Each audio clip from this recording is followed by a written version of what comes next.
Shalom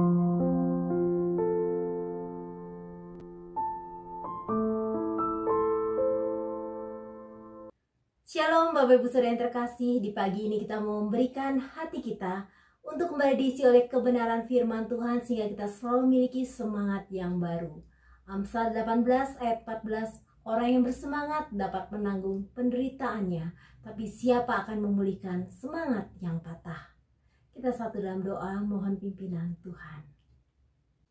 Terima kasih Tuhan Yesus, di pagi hari ini kembali kami rindu untuk merenungkan kebenaran firman Tuhan. Kami rindu tiap-tiap hari selalu dan selalu bejana hati kami diisi dengan kebenaran firman Tuhan. Karena kami rindu sepanjang jalan kami boleh menikmati terang kasih-Mu. Kami boleh menikmati kekuatan yang Kau berikan. Dan kami terus mohon bimbingan-Mu Bapa di sepanjang hidup kami.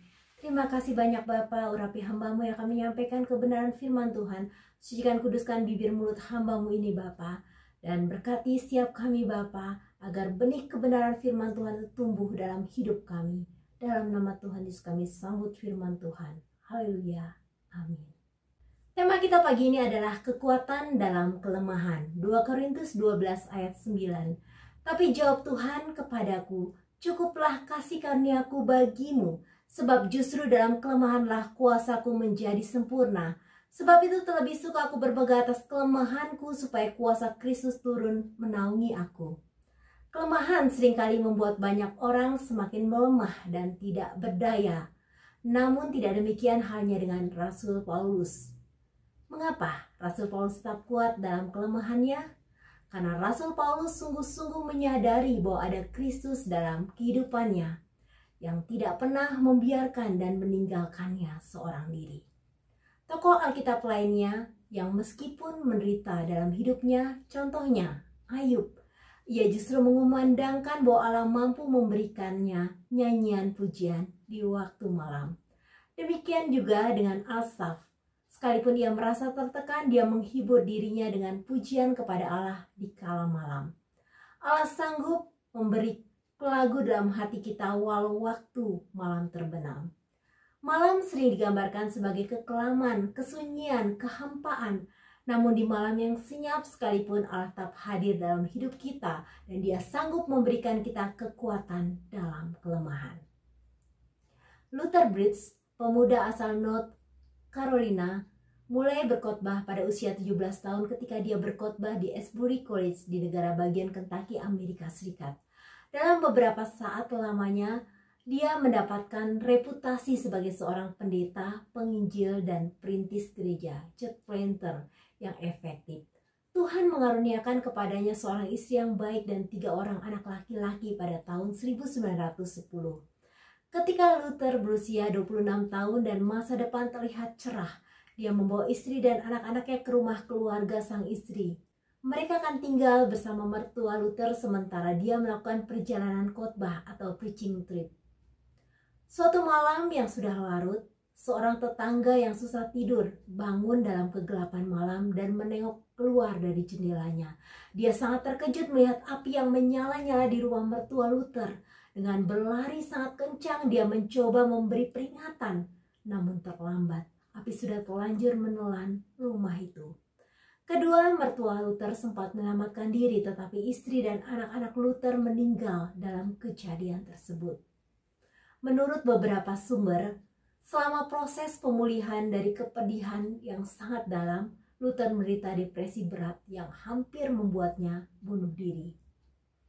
Namun Luther teringat akan janji firman Tuhan tentang nyanyian pujian di waktu malam. Dan beberapa bulan kemudian dia menulis kata-kata dan melodi dari sebuah pujian yang menceritakan tentang karunia Tuhan yang memampukannya untuk tetap bernyanyi. Dia menyinggung tentang tragedi kehidupannya, terutama dalam ayat keempat pujian ini. Walau terkadang ku dipimpin melalui air yang dalam, pencobaan-pencobaan muncul dalam perjalanan. Walau terkadang jalan penuh kerikil dan terjal, ku terus lihat jejak kakinya. Yesus, Yesus, Yesus namanya termanis yang ku kenal. Memuaskan setiap kerinduanku, membuatku bernyanyi dalam perjalanan. Pada tahun 1914, Luther menikah lagi dan menjadi seorang penginjil untuk Gereja Metodis Episkopal Selatan. Sebuah pelayanan yang dikerjakan sampai 18 tahun ke depan dengan interupsi sejenak sudah Perang Dunia Pertama, di mana dia bepergian ke Belgia, Cekoslovakia, dan Rusia untuk melakukan tugas-tugas penginjilan. Sesudah tahun 1932, dia melayani sebagai pendeta gereja-gereja di Georgia dan North Carolina dan kemudian pensiun pada tahun 1945. Dia meninggal dunia 3 tahun kemudian di Atlanta pada tahun 1948.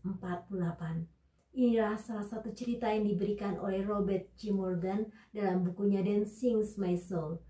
Buku Dancing My Soul adalah cetusan dari kerinduan Robert untuk membagikan berkat-berkat yang dia dapatkan melalui himne-himne yang dia pujikan. Dan tidak jarang berkat itu semakin melimpah seiring dengan pengetahuannya akan latar belakang dari terciptanya himne-himne tersebut. Salah satu tujuan Robert menulis cerita-cerita dalam buku ini adalah untuk membantu banyak orang mengenali ulang lagu-lagu himne yang begitu kaya dan membukakan mata mereka akan pentingnya mempertahankan lagu-lagu sebagai bagian yang penting dari gereja Tuhan pada saat ini. Ketika lemah dan tidak berdaya, Robert dikuatkan oleh puji-pujian itu. Banyak himne membakar jiwanya dengan kebenaran firman Tuhan itu sendiri. Dan seperti yang dia tuliskan, himne-himne menolong kita memuji Allah bagaikan secercah sinar matahari melalui awan-awan. Bapak Ibu Saudara yang terkasih, kita memiliki pergumulan dengan versi yang berbeda-beda. Namun sebagai anak-anak Tuhan, ada janji yang luar biasa buat kita. Mazmur 54 ayat 6. Sesungguhnya Allah adalah penolongku, Tuhanlah yang menopang aku. Tetap semangat, Tuhan sanggup menguatkan kita dalam setiap kelemahan kita. Tuhan Yesus memberkati. Mari lebih dalam lagi kita memuji menyembah Tuhan.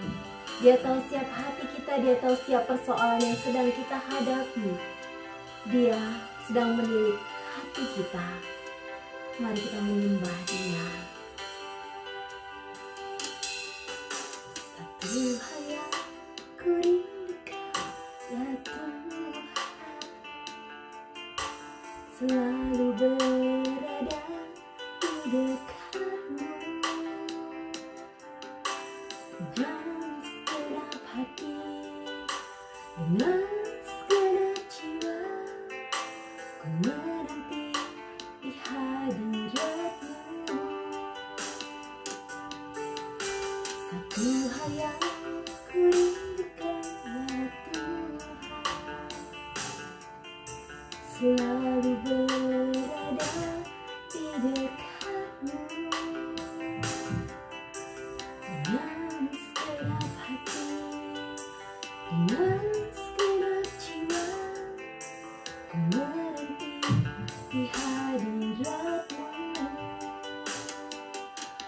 Lebih dalam lagi ku rindukan Tuhan, lebih dari segala yang ada.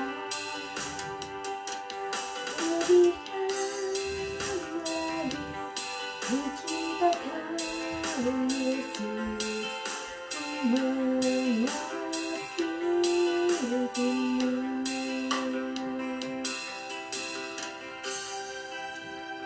Tuhan rindu akan kita. Tuhan mengasihi kita. Tak pernah dibiarkannya kita sendirian menjalani kehidupan kita yang penuh dengan tantangan ini. Kita datang kepada Tuhan. Satu hal yang ku rindukan, ya Tuhan, selalu berada di dekat-Mu. Dengan segenap hati, dengan segenap jiwa, ku menanti di hadirat-Mu.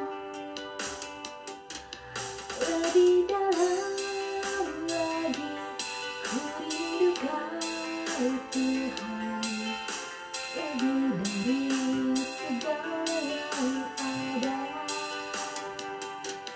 Lebih dalam lagi ku Terima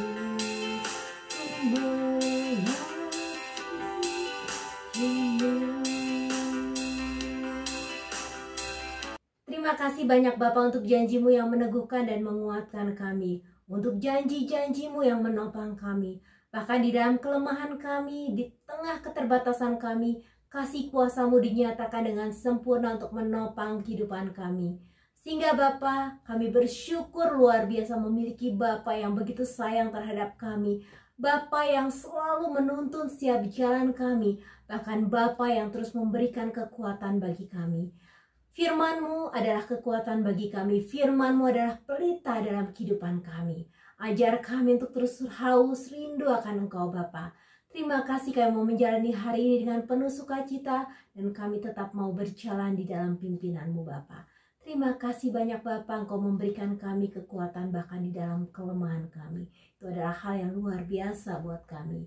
Dalam nama Tuhan Yesus kami berdoa dan bersyukur. Haleluya. Amin.